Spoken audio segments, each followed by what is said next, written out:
عزیز جان من، اپنی کلاس کا آغاز کرتے ہیں سورہ الشورى آیت 114 میں اللہ تعالیٰ ارشاد فرما رہے ہیں ان انا الا نذیر مبین۔ آیت کا لفظی ترجمہ کرتے ہیں ان نہیں، انا میں، الا مگر، نذیر ڈرانے والا، مبین صاف صاف واضح طور پر سمجھانے والا۔ آیت کی ترجمہ کرتے ہیں میں تو صرف ایک واضح طور پر سمجھانے والا، کھول کر ڈرانے والا ہوں۔ آیت کی شان نزول بیان کرتے ہیں عزیز جان من، یہ آیت حضرت نوح علیہ السلام کی دعوت قوم کا ایک فیصلہ کن جملہ ہے۔ جب قوم نے انکار پر انکار کیا، تمکسر یعنی مذاق اڑایا، استہزاء اور طنز میں حد سے بڑھ گئی، تو نوح علیہ السلام نے فرمایا میرا کام تمہیں ڈرانا، سمجھانا اور حق واضح کرنا تھا، میں کوئی دنیاوی مفاد لینے نہیں آیا، میں تو اللہ کا پیغام لایا ہوں، صاف اور کھلا پیغام۔ عزیز جان من، یہ الفاظ دعوت نبوت کے اخلاص اور سچائی کی گواہی ہے۔ آئیے آیت کی تفسیر و تشریح کرتے ہیں۔ عزیز جان من، یہ آیت تبلیغ دین کی بنیادی اصول کو ظاہر کرتی ہے۔ رسول اکرم صلی اللہ علیہ وآلہ وسلم کا کام صرف پہنچانا، رسول کا کام صرف پہنچانا اور خبردار کرنا ہے، ہدایت دینا اللہ کے ہاتھ میں ہے۔ نوح علیہ السلام گویا کہہ رہے ہیں میرا کام تمہیں خوف دلانا ہے تاکہ تم بیدار ہو جاؤ، میرا مقصد تمہیں مایوس کرنا نہیں بلکہ تمہیں نجات کے راستے پر لانا ہے۔ یہ جملہ ہر داعی، ہر عالم، ہر مبلغ کے لیے ایک آئینہ ہے کہ ہم صرف نذیر ہیں، منجا نہیں، ہم صرف سچائی بتا سکتے ہیں، دل بدلنے والا صرف اللہ ہے۔ عزیز جان من، قرآن میں دیگر مقامات پر یہی اسلوب، یہی الفاظ نبی صلی اللہ علیہ وآلہ وسلم کے بارے میں بھی آئے ہیں۔ انما انت نذیر، سورہ رعد آیت 7، بے شک تم صرف ایک ڈرانے والے ہو۔ یعنی نبی کا کام خبر دینا ہے، نہ کہ زبردستی ایمان لانا۔ یہ اعلان ایک روحانی حقیقت ہے کہ اللہ کے نبی صرف پیغام دیتے ہیں اور فیصلہ سنانے والا صرف اللہ ہے۔ میرے عزیز جان من، اخلاقی و روحانی پیغام، اس تشریح سے، اس آیت سے ہم ایک پیغام اپنی زندگی میں لے سکتے ہیں۔ دعوت میں خلوص۔ نوح علیہ السلام نے کوئی دنیاوی مقصد نہیں رکھا، نہ مال چاہا نہ عزت، بس اللہ کی رضا۔ اس لیے فرمایا میں تو صرف ایک صاف صاف ڈرانے والا ہوں۔ واضح بات کرنا، نبیوں کی سنت یہ ہے کہ وہ بات صاف، سادہ اور دل میں اتر جانے والی کرتے ہیں، نہ مبہم بات، نہ فریب، نہ دنیاوی چال۔ مبین یعنی بالکل واضح، بالکل روشن انداز ڈرانا رحمت ہے۔ عزیز جان من، لوگ سمجھتے ہیں ڈر سنانا سختی ہے، مگر حقیقت میں یہ رحمت ہے۔ جو شخص ہمیں خطرے سے پہلے آگاہ کر دے وہ دشمن نہیں، محسن ہے۔ حدیث نبی صلی اللہ علیہ وآلہ وسلم، پیارے آقا محمد مصطفیٰ صلی اللہ علیہ وآلہ وسلم نے فرمایا مثلی ومثلکم کمثل رجل استوقد نارا، بخاری و مسلم۔ میری مثال اور تمہاری مثال اس شخص کی سی ہے جس نے آگ جلائی اور کیڑے مکوڑے اس میں گرنے لگے اور وہ انہیں روکنے کی کوشش کرتا ہے لیکن وہ خود آگ کی طرف لپکتے ہیں۔ میرے عزیز جان من، یہی کیفیت نوح علیہ السلام کی تھی، قوم کو عذاب سے روکنے کی کوشش، لیکن وہ خود آگے بڑھتی رہی۔ میں تو پیغام خدا کا امین ہوں، میں تو خدا کا پیغام امین ہوں، میرا مقصد ہے تمہیں حق کا یقین دوں، میرا مقصد ہے تمہیں حق کا یقین دوں۔ میں ڈراتا ہوں تم بچ جاؤ، میں ڈراتا ہوں کہ تم بچ جاؤ، ورنہ انجام بڑا سخت پاؤ، ورنہ انجام بڑا سخت پاؤ۔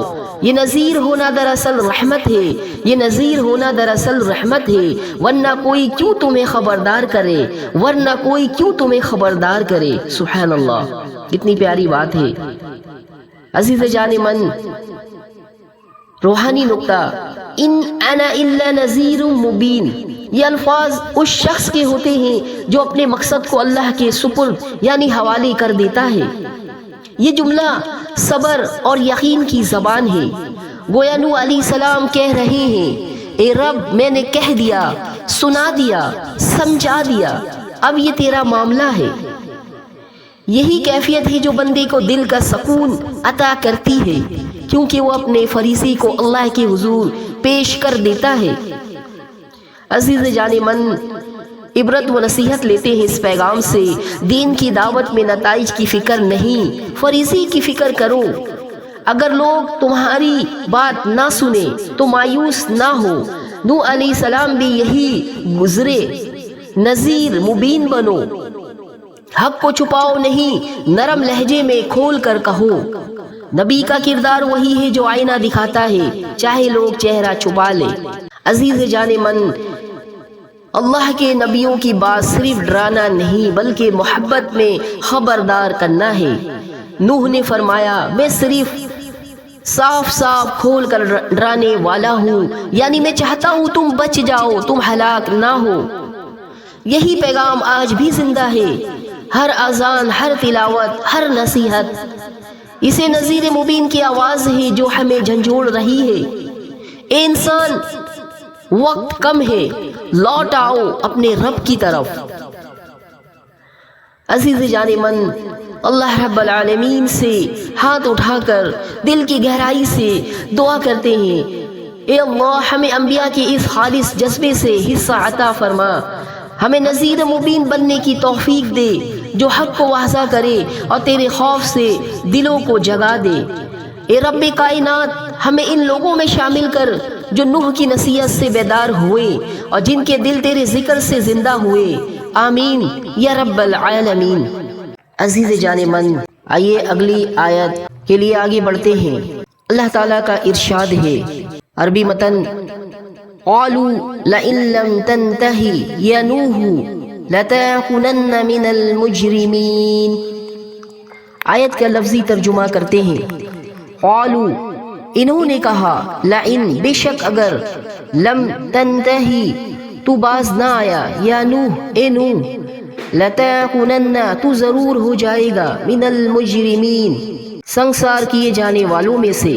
آیت کا سادہ ترجمہ کرتے ہیں، انہوں نے کہا، قوم نوح نے کہا، اے نوح اگر تو دعوت دینا بند نہ کرے تو یقیناً تو ان لوگوں میں سے ہو جائے گا جو سنگسار کر دیے جاتے ہیں۔ آیت کی شان نزول پس و منظر پیش کرتے ہیں۔ اب ذرا دل میں وہ منظر لائیں۔ نوح 950 سال سے اپنی قوم کو بلا رہے ہیں، رحمت، نصیحت، دعا، ہر انداز اپنا چکے، مگر جب قوم کے سرداروں نے دیکھا کہ ان کے دلوں پر کوئی اثر نہیں تو انہوں نے زبان سے وہ جملہ کہا جو ظلم کی انتہا اور غرور کی آخری حد ہے، اگر تو باز نہ آیا نوح ہم تجھے پتھر مار کر مار ڈالیں گے۔ یہ آیت عزیز جان من، یہ آیت ایک دردناک موڑ ہے جہاں صبر اپنی آخری حدوں کو چھو رہا ہے اور ظلم کے مقابلے میں نبی کی رحم دلی اب بھی قائم ہے۔ حدیث رسول صلی اللہ علیہ وآلہ وسلم کی روشنی میں میرے پیارے آقا محمد مصطفیٰ صلی اللہ علیہ وآلہ وسلم نے فرمایا، اشد الناس بلاء الانبیاء ثم الامثل فالامثل۔ جامع ترمذی شریف۔ سب سے زیادہ آزمائش انبیاء پر آتی ہے، پھر ان پر جو ان کے نقش قدم پر چلنے والے ہوتے ہیں۔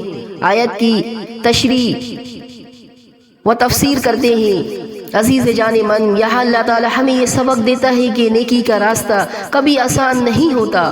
نوح نے اپنی قوم کو محبت سے بلایا لیکن جواب میں نفرت، تمسخر یعنی مذاق اور دھمکی ملی۔ انسان کہتا ہے اللہ میں نیکی کروں گا تو آسانی ہوگی، اور اللہ فرماتا ہے نہیں، نیکی کرو گے تو امتحان ہوگا، کیونکہ میں اپنے محبوب بندوں کو آزمائش کی آگ میں کندھن بناتا ہوں۔ سبحان اللہ۔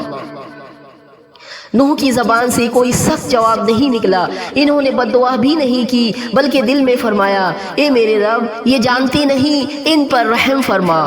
یہی نبوت کا جمال جو نفرت کا جواب بھی رحمت سے دیتا ہے۔ عزیز جان من، حضرت عائشہ رضی اللہ تعالی عنہ سے روایت ہے کہ رسول اللہ صلی اللہ علیہ وآلہ وسلم نے فرمایا اللہم اغفر لقومی فإنہم لا یعلمون، بخاری شریف، اے اللہ میری قوم کو بخش دے کیونکہ وہ جانتی نہیں۔ یہ وہی جملہ ہے جو نوح کے صبر کی باعث گشت ہے۔ نبی ہمیشہ قوم کی ضد کے مقابلے میں رحمت کا مظہر بنتا ہے۔ عزیز جان من، ذرا سوچئے تو صحیح، نوح اکیلے ہیں، ان کے چاروں طرف سنگے اٹھائے ہوئے متکبر سردار کھڑے ہیں اور وہ فرما رہے ہیں میں تمہیں اللہ سے ڈراتا ہوں اور تمہیں مجھے پتھروں سے ڈراتے ہو۔ یہ وہ لمحہ ہے جہاں حق اور باطل کی آخری لکیر کھینچ گئی۔ اللہ کے ولی جھکنے والے نہیں، وہ اکیلے سہی مگر حق کے پرچم بردار رہتے ہیں۔ پتھروں سے نہ ڈرا وہ نبی کا عاشق، کیونکہ دل میں ایمان کا دریا بہہ رہا تھا، کیونکہ دل میں ایمان کا دریا بہہ رہا تھا۔ جو حق کہے وہ تنہا ہوتا ہے، جو حق کہے وہ تنہا ہوتا ہے مگر حق کے سائے میں ہوتا ہے، مگر حق کے سائے میں ہوتا ہے۔ دنیا پتھر مارتی ہے، دنیا پتھر مارتی ہے اور رب فرشتوں کو بھیج دیتا ہے، اور رب فرشتوں کو بھیج دیتا ہے۔ سر جھک جائے گا، سر جھک جائے گا سجدے میں مگر ظلم کے آگے نہیں۔ یہ نوح کا دین ہے، یہ مصطفیٰ صلی اللہ علیہ وآلہ وسلم کا طریقہ ہے۔ عزیز جان من، اس آیت سے ہم عبرت و نصیحت لیتے ہیں۔ راہ حق میں دھمکیاں، زخم اور تانے فطری ہیں۔ جو اللہ کا بندہ ہے وہ صبر کرتا ہے۔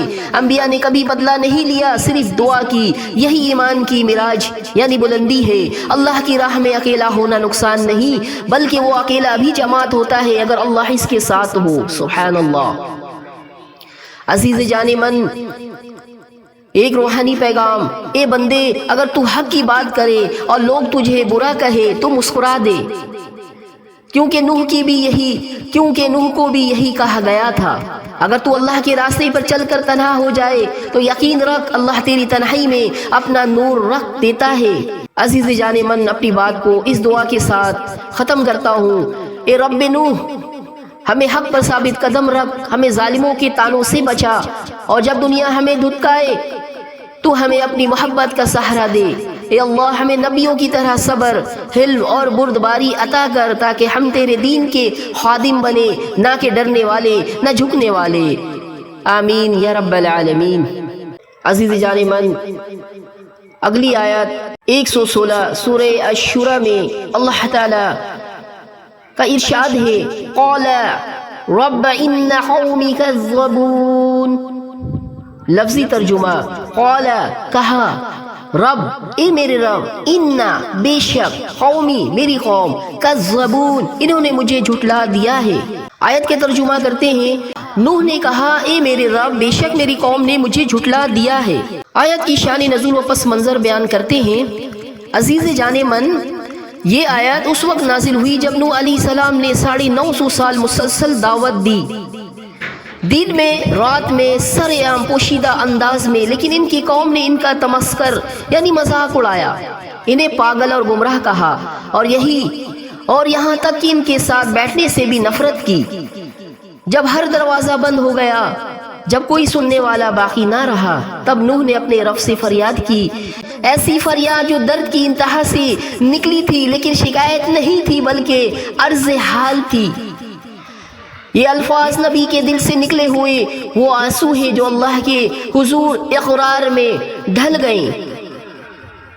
عزیز جان من، آیت کی تشریح کرتے ہیں نوح کا جملہ رب ان قومی کذبون دراصل ایک شکایت نہیں، یہ عرض محبت ہے۔ نوح نے کہا اے رب میں نے اپنا فرض ادا کر دیا، فیصلہ تیرے حوالے ہے۔ یہ جملہ ایک رسول کے صبر و اللہ پر مکمل اعتماد کی علامت ہے۔ اس میں غصہ نہیں، بد دعا نہیں، بلکہ درد ہے، محبت ہے، اور یہ یقین کہ اللہ خود انصاف کرے گا۔ عزیز جان من، حدیث کی روشنی میں میرے پیارے آقا محمد مصطفیٰ صلی اللہ علیہ وآلہ وسلم کا پیغام ہے لَتَأْخُنْ مِثْلَ صَاحِبِ الْحُوتِ اذ نادى وهو مخزوم۔ صحیح بخاری ترجمہ۔ یاد رکھو تم یونس کی طرح نہ ہو جانا جب انہوں نے غصے میں آ کر اپنے رب کو پکارا۔ یہ حدیث دراصل ہمیں نوح علیہ السلام کی طرف اشارہ کرتی ہے۔ صبر کا اعلیٰ مقام وہ ہے جہاں انسان بدلہ نہیں مانگتا بلکہ فیصلہ اللہ پر چھوڑ دیتا ہے۔ نوح نے یہی کہا، انہوں نے اللہ کو بتایا اے رب وہ جھٹلا چکے ہیں، مگر ساتھ یہ نہیں کہا کہ انہیں ہلاک کر دے، بلکہ وہ فیصلہ رب پر چھوڑ دیا۔ عزیز جان من، روحانی پیغام، یہ آیت ایک دعا کا دروازہ ہے۔ جب کوئی بندہ اپنی تمام اسباب ختم کر لیتا ہے، جب ہر راستہ بند ہو جاتا ہے، تب وہ آہ بھر کر کہتا ہے رب۔